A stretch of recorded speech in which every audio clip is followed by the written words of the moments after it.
Merle stood by the window and watched the city lights flicker in the distance. At 72, her body felt tired, but her mind refused to sleep. Years of memories moved slowly through her thoughts like quiet shadows. Robert was in the other room, sitting in his chair as always. The television was on, but he was not really watching. They had shared the same house for decades, yet felt like strangers. Merle whispered to herself that she could not live like this anymore. The words felt heavy but honest. For the first time, she did not feel afraid of them. She remembered her youth clearly. She had been full of dreams and hope. She wanted love, respect, and partnership. Robert had seemed kind in the beginning. He spoke gently and promised a good future. She believed him without doubt. Life moved quickly after marriage. Responsibilities replaced dreams. Her world became limited to home and family. She gave up her career to support Robert. She raised their children with care and patience. She rarely thought about herself. As years passed, Robert changed. His voice grew colder. His words became sharp. He never hit her, but his silence hurt deeply.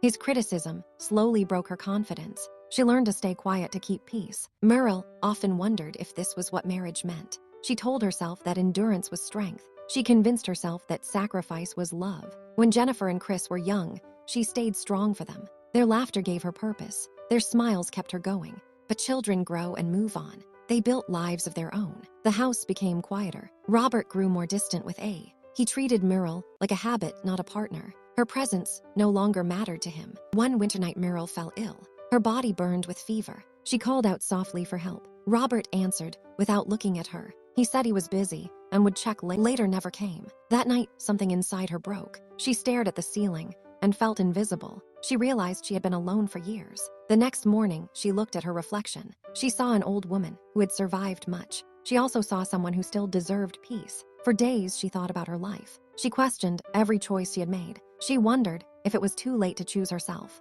The idea of divorce frightened her. Society did not forgive women easily, especially not women her age.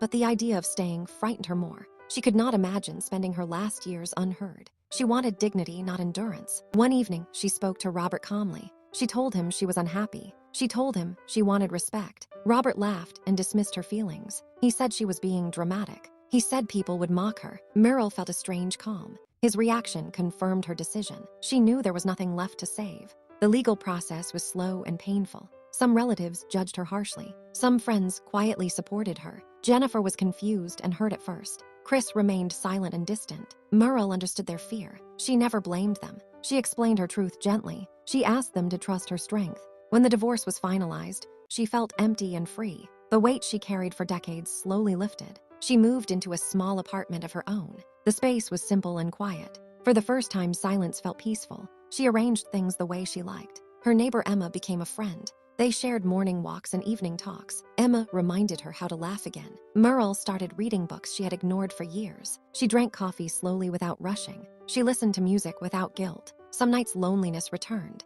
but it was different from before. It did not suffocate her. One afternoon, Chris visited her. He looked around and smiled softly. He said she looked lighter. Jennifer called her more often. She began to understand her mother's choice. Their bond slowly healed. Merle realized happiness was not loud. It was gentle and steady. It felt like breathing freely. One morning, she stood by her window again. The sun filled the room with warmth. She smiled without effort. She knew she had not chosen loneliness. She had chosen peace.